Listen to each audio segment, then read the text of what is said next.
అందరికీ వందనములు. నేటి జీవవాక్యం ధ్యానించుకుందాం. ఆయన నీ గుమ్మముల గడియలు బలపరిచి ఉన్నాడు.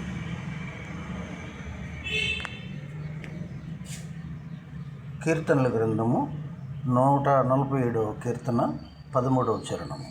ప్రియ సహోదరుడ సహోదరు, నీ గుమ్మములు అనగా నీ త్రోవలు, నీ మార్గములు, నీ నడవడిక, నీ గడియలు అనగా నీ కాపుదల, నీ భద్రత, ఇవన్నీ కూడా దేవుడు నీ పట్ల బలపరిచి ఉన్నాను అని ఈరోజు నీకు ఈ వాగ్దానం ద్వారా తెలియజేస్తున్నాను.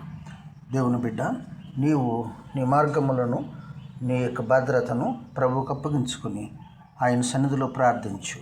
ఆయన నిన్ను బలపరిచి, నీ కుటుంబాన్ని బలపరిచి, నీ బిడ్డలను బలపరిచి, నిన్ను ఆదుకుని కాపాడి రక్షిస్తారు. ఈ వాగ్దానము మీ పట్ల దేవుడు నెరవేర్చునుగాక. ఆమెన్. God bless you.